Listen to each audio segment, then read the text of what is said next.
Yo, halo guys, welcome back again to my channel. Ya, bagaimana kabar kalian semua? Semoga baik-baik saja dan masih diberi kesehatan oleh Allah Subhanahu wa taala.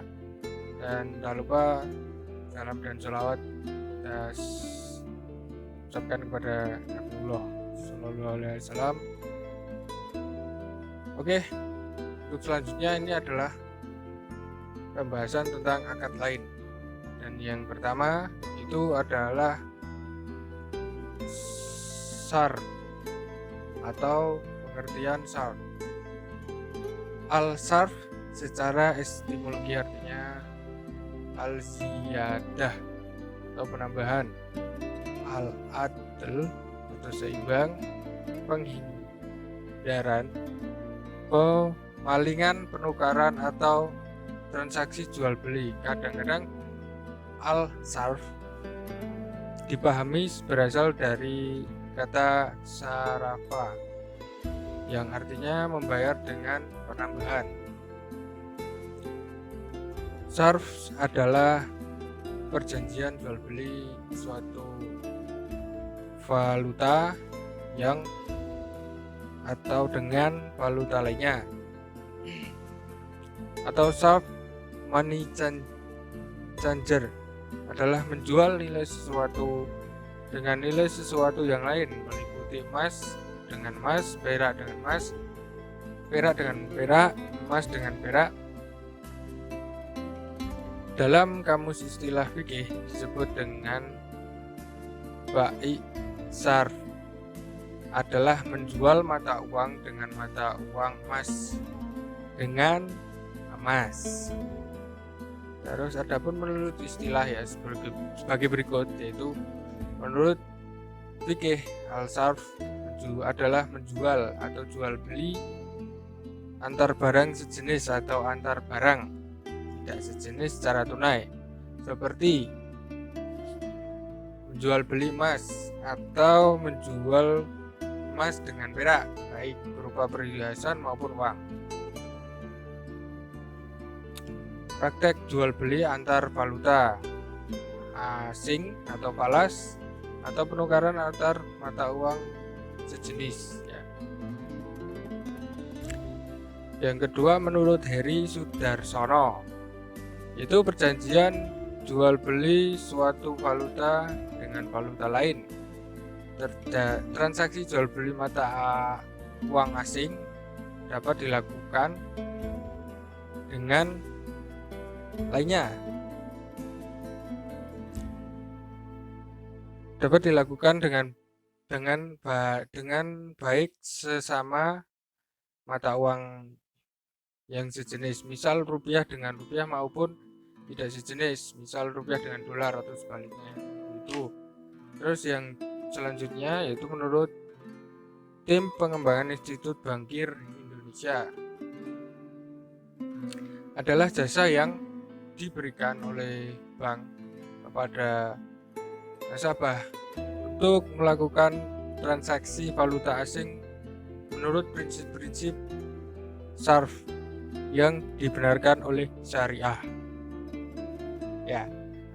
Terus adapun menurut ulama fikih, yaitu sebagai memperjualbelikan uang dengan uang yang sejenis maupun tidak sejenis. Ya. Dalam literatur klasik, pembahasan ini ditemukan dalam bentuk jual beli dinar dengan dinar, dirham dengan dirham, atau dinar dengan dirham. Satu dinar menurut Syauqi Ismail Syahatah, ahli fikih dari Mesir, bernilai 4,51 gram emas ya. Terus menurut jumhur ulama, satu dinar adalah 12 dirham, dan menurut ulama mazhab Hanafi 10 dirham. Terus perbedaan harga dinar tersebut menjadi terjadi karena fluktuasi mata uang pada zaman masing-masing. Nah, terus yang selanjutnya itu dasar hukum jual beli SARF ya. Menurut Al-Quran ini ada pada surat Al-Baqarah ayat 275 ya, nanti kalian bisa baca sendiri. Terus yang kedua menurut Al-Hadis, diriwayatkan oleh Imam Malik dan dari Nafi dari Abu Sa'id berkata Rasulullah Shallallahu Alaihi Wasallam bersabda, emas dengan emas, perak dengan perak, gandum dengan gandum, garam dengan garam, sama-sama dari tangan ke tangan. Siapa yang menambahkan atau meminta tambahan, sesungguhnya ia telah berbuat riba. Pengambil dan pemberi sama, itu hadisnya. Dan masih banyak hadis yang lain. Itu salah satu contoh hadis yang diberikan atau paparkan ini. Dan yang selanjutnya menurut ijma. Menurut ijma, ulama sepakat bahwa akad sarf disyariatkan dengan syarat-syarat tertentu, yaitu ada 5 poin. Yaitu yang pertama, penukaran tersebut harus dilaksanakan secara tunai. Terus yang kedua, motif penukaran adalah dalam rangka mendukung transaksi komersial, yaitu transaksi perdagangan barang atau barang dan jasa antar bangsa. Ya. Terus yang selanjutnya, harus dihindari jual beli SARF. Misal A setuju membeli barang dan B baru ini dengan syarat B harus membelinya kembali pada tanggal tertentu di masa yang akan datang. Dan yang keempat, yaitu transaksi berjangka harus dilakukan dengan pihak-pihak yang diyakini mampu menyediakan valuta asing yang dipertukarkan. Itu. Dan yang selanjutnya ini yang kelima, yaitu tidak dibenarkan menjual barang yang belum dikuasai atau jual beli tanpa hak kepemilikan. Ini seperti maklar ya. Terus ya, next ini ada menurut fatwa Dewan Syariah Nasional ya.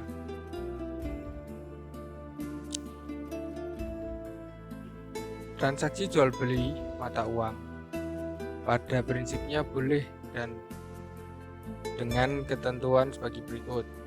Ini menurut ketentuan pertama, ini menurut ketentuan umum ya. Jadi menurut Dewan Syariah Nasional gitu. Satu adalah tidak untuk spekulasi untung-untungan. Kedua, ada kebutuhan transaksi atau untuk berjaga-jaga. Yang ketiga, apabila transaksi dilakukan terhadap mata uang asing, itu maka nilainya harus sama dengan secara tunai. Dan keempat, apabila berkelainan jenis, maka harus dilakukan dengan nilai tukar kurs atau yang berlaku pada saat transaksi dilakukan secara tunai. Yang kedua, jenis transaksi valuta asing ya, transaksi spot, transaksi forward, transaksi swap, transaksi option. Terus yang ketiga, fatwa ini berlaku sejak tanggal diterapkan dengan ketentuan jika di kemudian hari ternyata terdapat kekeliruan akan diubah dan disempurnakan sebagaimana mestinya.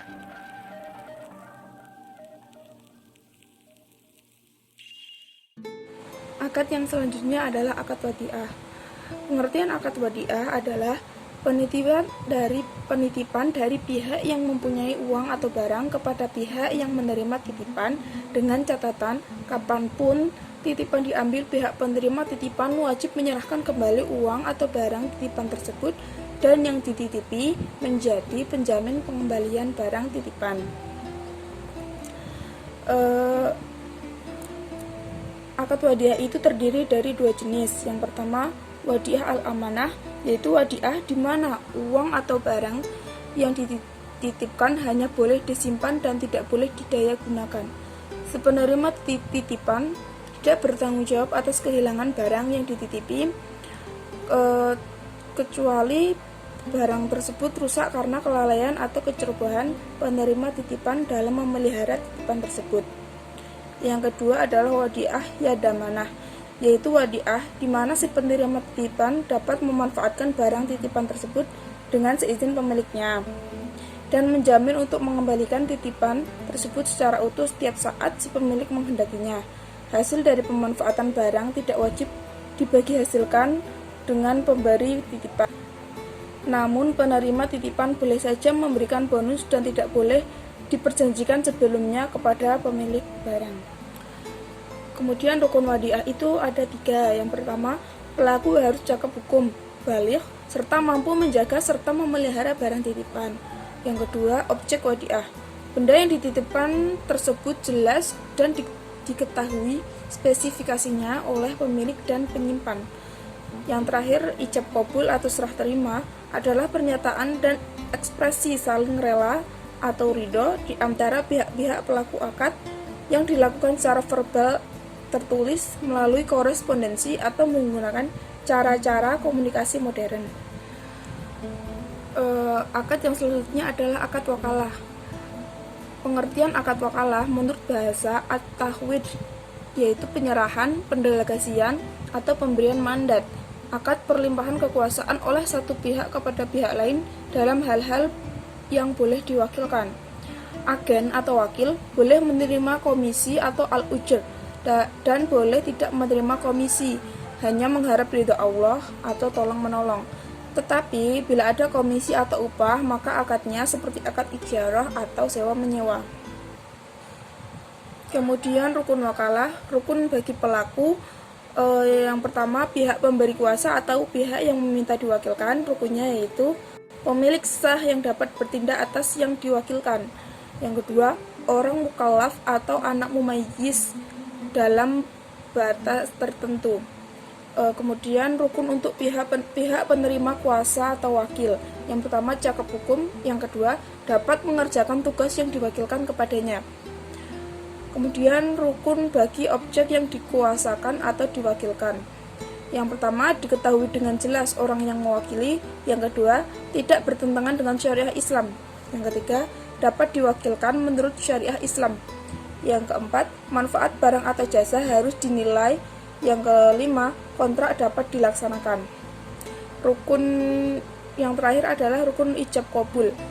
Pernyataan dan ekspresi saling ridho atau rela di antara pihak-pihak pelaku akad yang dilakukan secara verbal, tertulis, melalui korespondensi, atau menggunakan cara-cara komunikasi modern. Selanjutnya, berakhirnya akad wakalah. Jadi, berakhirnya akad wakalah itu ada 5 poin. Yang pertama, salah seorang pelaku meninggal dunia atau hilang akal. Karena jika ini terjadi, salah satu syarat wakalah tidak terpenuhi.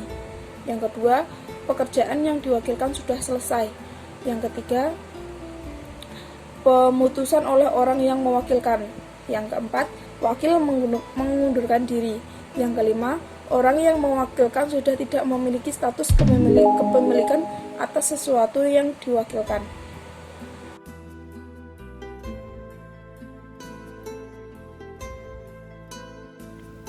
Baik, untuk materi selanjutnya yaitu akad kafalah dan akad qaulul hasan.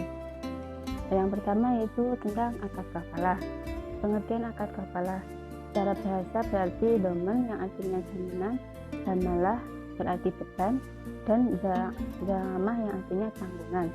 Sedangkan secara istilah perjanjian akad kafalah yaitu perjanjian pemberian jaminan yang diberikan oleh penanggung kafil kepada pihak ketiga ma'ful lahu untuk memenuhi kewajiban pihak kedua atau pihak yang ditanggung. Salah satu jenis dari akad kafalah ini yaitu akad tabaruk yang bertujuan untuk saling tolong-menolong. Namun penjamin dapat menerima imbalan sepanjang tidak memberatkan. Kemudian yaitu sumber hukum dari akad kafalah, yaitu bersumber dari Al-Quran dan Sunnah. Salah satu sumber Al-Quran yaitu terdapat pada surat Maryam ayat 37 yang artinya, dan dia Allah menjadikan Zakaria sebagai penjaminnya. Sedangkan yang bersumber dari As-Sunnah itu salah satu hadis yang diriwayatkan oleh Abu Dawud At-Tirmidzi yang artinya, penjamin adalah orang yang berkewajiban mesti membayar. Yang selanjutnya yaitu rukun kafalah. Yang pertama yaitu pelaku terdiri dari pihak penjamin dan rukunnya balik dan berakal sehat, berhak penuh untuk melakukan tindakan hukum dalam urusan hartanya dan rela dengan tanggungan kafalah tersebut. Kemudian pihak orang yang berhutang yaitu sanggup menyerahkan tanggungannya dan terus kemudian dikenal oleh penjamin. Terdiri dari pelaku dan objek penjamin. Pelaku sendiri rukunnya yaitu terdiri dari pihak penjamin, pihak orang yang berhutang, dan pihak orang yang berpiutang. Kemudian berakhirnya akad wakalah. Yang pertama, ketika utang telah diselesaikan baik oleh orang yang berutang atau oleh penjamin. Selanjutnya, kreditor melepaskan utangnya kepada orang yang berutang tidak pada penjamin. Kemudian, ketika utang tersebut telah dialihkan. Yang selanjutnya, ketika penjamin menyelesaikan ke pihak lain melalui proses arbitrase dengan kreditor. Yang terakhir, kreditor dapat mengakhiri kontrak kafalah walaupun penjamin tidak menyetujuinya. Yang selanjutnya yaitu pencatatan akuntansinya untuk akad kafalah ini. Yang pertama, akuntansi bagi pihak penjamin. Transaksinya pada saat menerima imbalan tunai, pencatatannya akun kas atas pendapatan kafalah. Selanjutnya transaksi pada saat membayar beban. Pencatatannya akun beban kafalah atas kas. Kemudian akuntansi bagi pihak yang dijamin. Transaksinya pada saat membayar beban. Pencatatannya akun beban kafalah atas kas. Demikian tadi untuk akad kafalah. Selanjutnya materi selanjutnya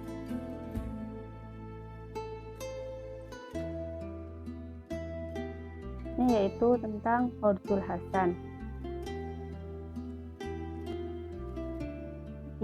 Pengertian akad Qardul Hasan adalah pinjaman tanpa dikenakan biaya. Akan tetapi jika diadakan biaya itu diperbolehkan asal dalam batas tertentu selama tidak memberatkan bagi si peminjam. Sumber hukum dari akad Qardul Hasan ini yaitu Al-Quran dan As-Sunnah.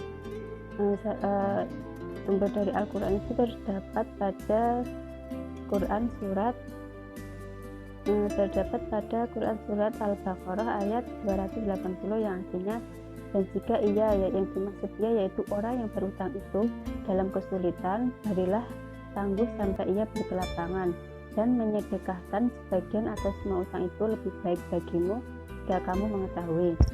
Sumber sunnahnya yaitu salah satunya hadis yang diriwayatkan oleh Muslim yang artinya, orang yang melepaskan seorang muslim dari kesulitan di dunia, Allah akan melepaskan kesulitannya di hari kiamat, dan Allah senantiasa menolong hambanya selama ia suka menolong saudaranya.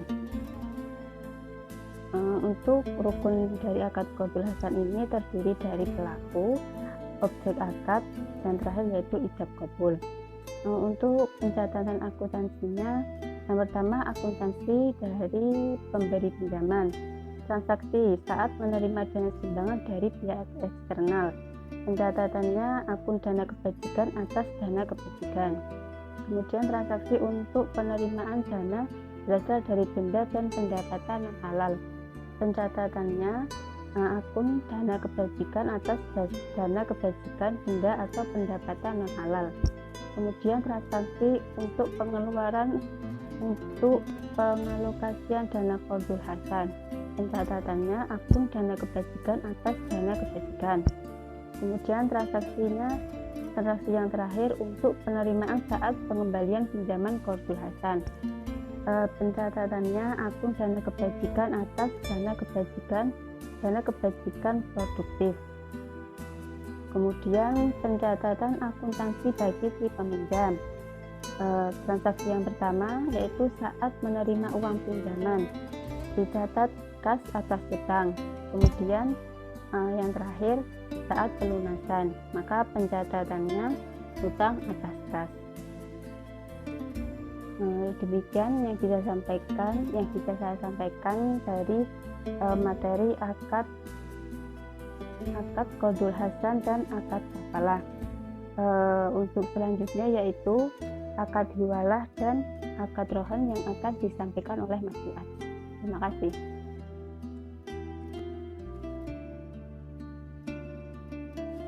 Oke, pertama rahan dulu. Rahan pengertiannya yaitu menahan salah satu harta milik si peminjam atau rahin atas pinjaman yang diterimanya, atau dapat juga kita sebut sebagai gadai. Rahan ini dalam Islam diperbolehkan mengacu pada Al-Quran surat Al-Baqarah ayat 283, kemudian juga hadis Nabi yang diriwayatkan oleh Imam Bukhari dan Imam Muslim pada kitabnya, yaitu di nomor 2513 dan nomor 1603. Baik, kita akan ke contoh kasus daripada rahan. Bisa teman-teman lihat, ini pada tanggal 28 bulan 4 2020, seorang nasabah memiliki kebutuhan mendesak dan membutuhkan dana untuk bisa biaya pendidikan. Ia pun membawa barang jaminannya berupa kalung dan gelang yang dimilikinya untuk digadaikan. Menurut juru taksir, emas yang dibawanya itu memiliki nilai sebesar 5 juta. Menurut perkiraannya, ia sudah bisa menebus kembali emasnya tersebut dalam jangka waktu 90 hari, yaitu tanggal 27 bulan 7 2020. Adapun untuk biaya administrasinya adalah sebesar 16.000. Baik. Nah, ini perhitungannya.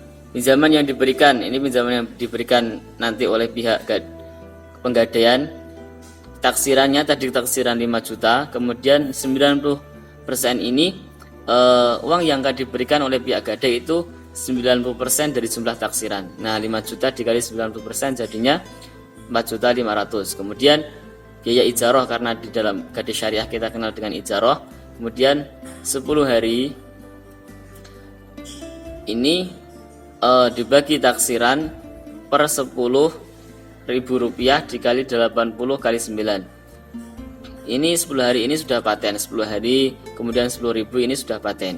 Nah, ini 80 rupiah ini juga sudah paten, di mana 80 rupiah ini biaya ijarahnya setiap 10 hari barang itu ada di penggadaian. Nah, kemudian 9 ini dari mana? 9 ini dari si nasabah. Dia berjanji kalau dia akan membayar hutangnya selama 90 hari, makanya 90 dibagi 10 hari. Nah, 5 juta dibagi 10.000 rupiah, kemudian dikali 80 dikali 9 ketemunya 360.000. Nah, ini biaya ijarahnya. Jadi jumlah uang yang diterima oleh nasabah adalah sebesar uang pinjaman dikurangi biaya administrasi 4.500.000 dikurangi 16.000 sama dengan 4.484.000. Dan uang yang harus dibayar oleh nasabah dalam melakukan pelunasan adalah sebesar uang pinjaman ditambah biaya ijarah, yaitu 4.500.000 ditambah 3.360.000 dan hasilnya 4.860.000. Kayak gitu. Oke, baik. Selanjutnya kita masuk ke hiwalah. Hiwalah adalah memindahkan hutang dari tanggungan orang yang berhutang menjadi tanggungan orang yang berkewajiban membayar hutang.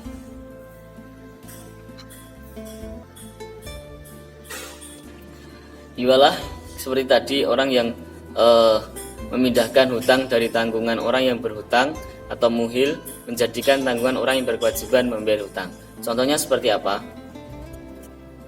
Contohnya ada orang yang bernama Ahmad, dia meminjamkan uang 2000 kepada Bobby. Sedangkan Bobby memiliki piutang atau dia mengutangkan uangnya kepada Cemot dengan jumlah yang sama yaitu 2000. Dan ketika Ahmad menagih utang kepada Bobby, Bobby berkata, si Cemot masih punya utang sama aku 2000, kamu bisa menagih utang kepadanya. Nah ini contoh hiwalah seperti itu. Oke, baik. Terima kasih, kurang lebihnya mohon maaf. Wassalamualaikum warahmatullahi wabarakatuh.